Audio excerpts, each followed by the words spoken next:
बारिश का मौसम स्टार्ट हो गया है, इससे मच्छरों से बहुत ज़्यादा परेशानियाँ बीमारियाँ होती हैं।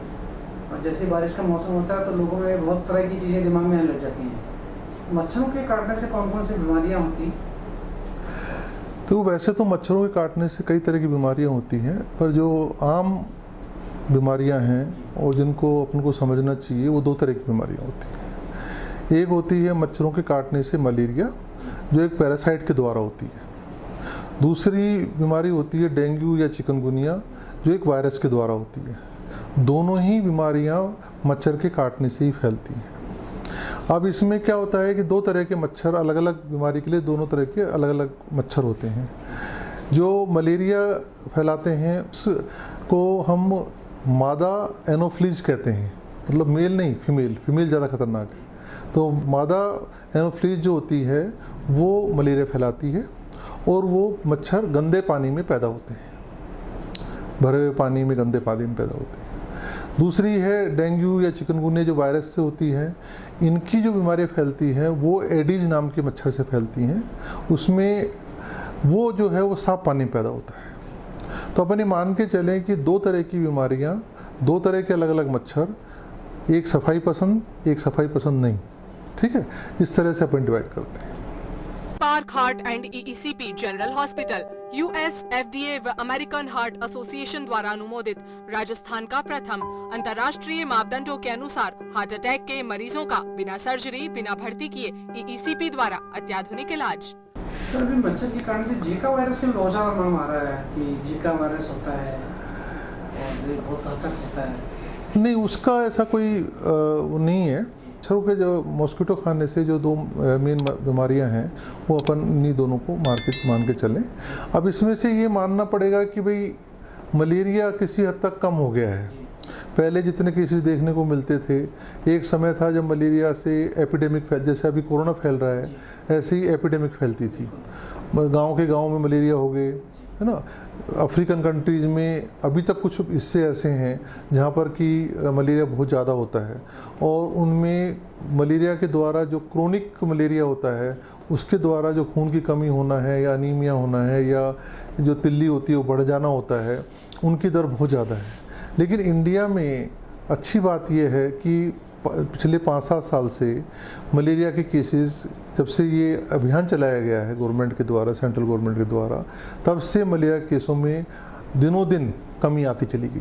एक नई सोच, नए आयाम और नई मिसाल के साथ रावत गर्ल्स कॉलेज अब बन चुका है रावत कोएड कॉलेज। यहाँ कई सारे प्रोफेशनल और करियर ओरिएंटेड कोर्सेज के साथ विद्यार्थियों के लिए है safe and secure campus environment, dedicated teaching faculty, modern library, campus placement and hostel facility. Admissions के लिए तुरंत कॉल करें 0141281015 पर या रावत कोएड कॉलेज, करनी विहार, अजमेर रोड, जयपुर कैंपस में विजिट करें। क्या होता है सर मलेरिया की? क्योंकि वो बेसिकली बाहर के टेम्परेचर और अंदर के टेम्परेचर में सडनली मिसमैच हो जाता है, उसकी वजह से ठंड लगती है। पर मलेरिया का जो पैरासाइट होता है वो टिपिकली राइगर्स पैदा करता है, वो ब्लड में कुछ ऐसे चेंजेस पैदा करता है जिसकी वजह से मरीज को काफ़ी तेज ठंड लगती है। क्या उपचार क्या है इस तरह से? उपचार तो सबसे सावधानी, मतलब आपने सही वर्ड यूज किया, सावधानी बरतना जरूरी है। जैसे काफ़ी लोगों ने अब सफाई रखना चालू कर दिया है, अपने आसपास में जो पानी भरते थे उनको कम करना चालू कर दिया है।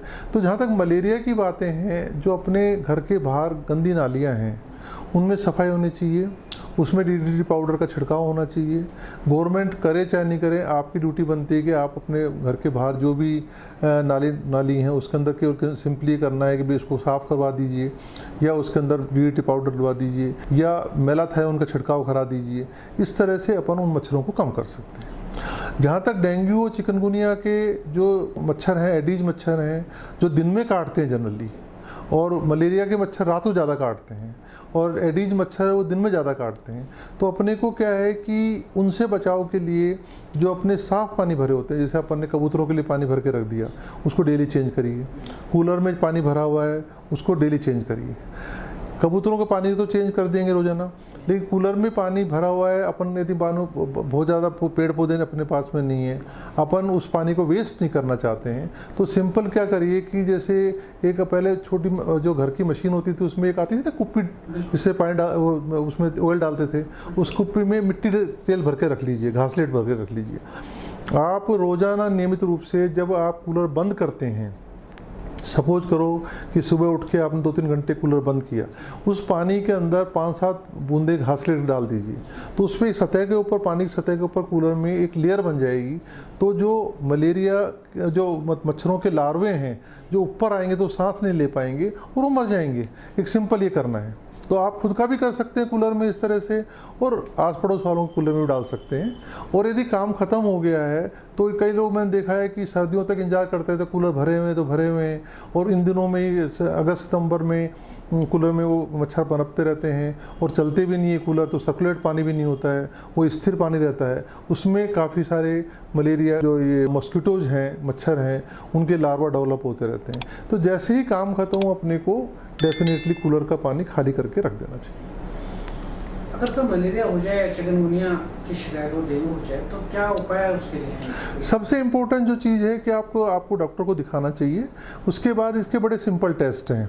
मलेरिया का थोड़ा सा ब्लड का टेस्ट करते हैं, उसमें 2 तरीके से करते हैं। एक तो सीरम से एंटीजन टेस्ट करते हैं और एंटीजन एंटीबॉडी टेस्ट करते हैं, और दूसरा स्लाइड बना के टेस्ट करते हैं। सिंपल टेस्ट है, उससे मालूम पड़ जाता है। और चिकनगुनिया और जो डेंगू है, इनके लिए सीरोलॉजिकल टेस्ट होते हैं, जिसमें कि हम एंटीजन भी मालूम कर सकते हैं उनके, और एंटीबॉडीज मालूम कर सकते हैं डेंगू के। तो एंटीजन, यदि एंटीजन के शुरू के 1-2 दिन में पॉजिटिव आ जाता है तो बहुत जल्दी मालूम पड़ जाता है। एंटीबॉडीज 3-4 दिन में बाद डेवलप होती है तो वो थोड़ा सा लेट मालूम पड़ता है। लेकिन यदि मान लो कि अपन 1-2 दिन में करा लेते हैं तो डेंगू का कन्फर्मेटिव टेस्ट हो जाता है। सावधानी रखी जाए तो इससे बचा जा सकता है। हाँ, बिल्कुल बिल्कुल। Thank you sir.